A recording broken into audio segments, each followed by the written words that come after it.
अकबर के टाइम तक ये दरवाज़ा आम दरवाज़ों के जैसा ही था, मगर भाई साहब। नमस्कार, मेरा नाम प्रिया है और आज हम जाने वाले हैं दिल्ली के एक ऐसे दरवाजे को देखने जिसका इतिहास खून से रंगा हुआ है, जहाँ पे 1 घंटा बैठने के बाद मुझे बड़ी क्रीपी सी वाइब आई। जी हाँ, मैं बात कर रही हूँ खूनी दरवाजे के बारे में। तो आइए चलते हैं और जानते हैं इस दरवाजे का राज और क्या है इसका इतिहास। अगर बात करें इसके नियरेस्ट मेट्रो स्टेशन की तो दिल्ली गेट आपको आना है और उसके गेट नंबर 5 से एग्जिट लेना है और वहाँ से सीधे वॉक करते हुए जाना है। और अब हम वहाँ चलते हैं। तो आज मैं आपको लेके जाने वाली हूँ दिल्ली की हॉन्टेड जगहों में से एक, जो कि सबसे ज़्यादा पॉपुलर है बट फिर भी हो चुकी है गुमशुदा।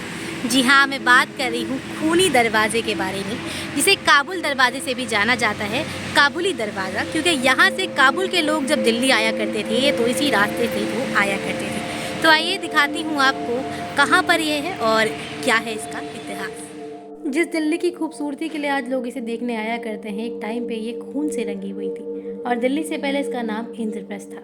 जब शाहजहाँ यहाँ पे आया तो उसने इसका नाम शाहजहानाबाद रखवाया और यहाँ पे 14 गेट बने, जो कि दिल्ली के कोने कोने से दिल्ली को प्रोटेक्ट करते थे। मगर उन 14 गेटों में से सिर्फ कुछ गेट ही आज के टाइम पे बचे हैं, जिन्हें देख के इतिहास को याद किया जा सकता है। और उनमें से एक ऐसा गेट है जिसके बारे में आज हम बात करने वाले हैं। हम बात करने वाले हैं काबुली दरवाजे के बारे में, जिसे लाल दरवाज़ा या खूनी दरवाजे के नाम से भी जाना जाता है।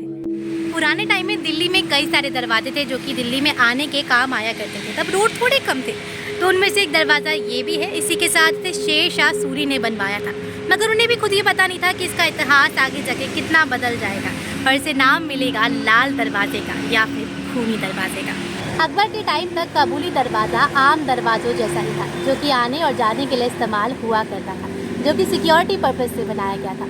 मगर बातें पलटी जब जहांगीर जो है वो राजा बना। जहांगीर मुगल साम्राज्य का चौथा राजा था और उसने अपने नवरत्नों में से एक अब्दुल रहीम खान के दोनों बेटों को मरवा दिया और उन्हें यहाँ पर टांग दिया, जिसके बाद से इस दरवाजे का खून की जो प्यास है वो बढ़ने लगी और एक के बाद एक यहाँ पे लाशें टंगी। ये सिलसिला यहाँ पर ही खत्म नहीं हुआ। शाहजहाँ के बेटे औरंगजेब ने भी इस दरवाजे पे बलि चढ़ाई, जब उसके और उसके बड़े भाई दारा शिकोह के बीच में तख्त को लेकर लड़ाई हो रही थी। उसने अपने भाई को शिकंज दी और अपनी जीत को दर्शाते हुए अपने बड़े भाई का सर इस दरवाजे पे टंगवा दिया, अपनी ताकत दिखाने के लिए। 1739 में जब नादिर शाह पर्शिया से दिल्ली आया था ताकि वो इस तख्त को जीत सके, तब भी यहाँ पे एक बहुत गंभीर जंग छिड़ी थी, जिस जंग में इस दरवाजे पे कई सारी खून की चीटें और कई सारी भेंटें चढ़ाई गई थी। उस टाइम पे दिल्ली का माहौल बड़ा खराब सा था। हर गली के अंदर एक जंग छिड़ रही थी। कुछ लोग जो जिंदगी बचाना चाहते हैं तो कुछ सिर्फ जो मार काट कर रहे थे।